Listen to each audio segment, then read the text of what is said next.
Angela Madden here, helping you to find the inspiration you need to live the life you love and love the life you live. Today we're going to tackle part 2 of introspection. Introspection, one of the most powerful acts in your life, at your disposal any given moment. Last time we were talking about what it means to go inside and inspect yourself. So once you're there and you are face to face with that pain, you are facing those shells, you are in the thick of it, and it hurts.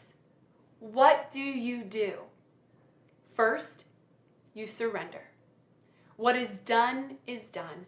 It is in the past for a reason, and it does not dictate to you what your present or your future is to be. Give it to God. Forgive and let go.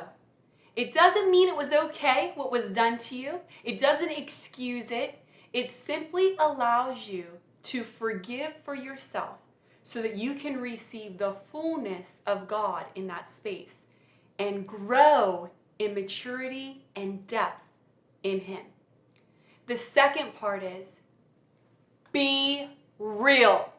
When you are coming into that space of inspecting yourself, be real. If there is hurt there, man, it's okay to be angry. It's okay to be upset. It's okay that you recognize there is bitterness on that thing. That is living this life. If you haven't experienced that, you haven't lived. That is okay. Being real is a crucial piece of living a true, fulfilling, joyful life. So what does that look like? It means I recognize now, okay, I'm face to face with a shelf I built as a result of childhood pain. And you know what? I haven't forgiven them because it's unacceptable and they should be punished. And I am angry that God allowed that to happen to me. Go through that experience. Scripture tells us in Genesis, when Adam and Eve fell away from God, the very first thing they did was they covered themselves.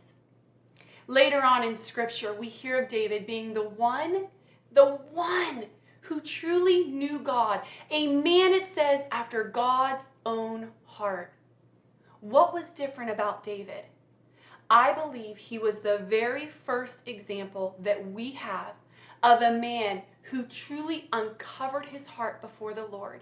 He said, no longer will I cover myself and act as if everything's okay. It's not. God, I'm angry, I'm upset, and my life is being sought after.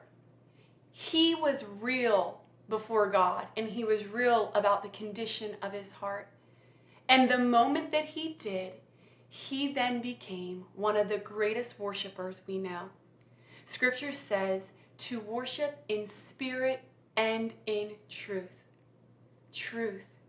To be truthful with God of where you are and what part He had in the pain you have experienced.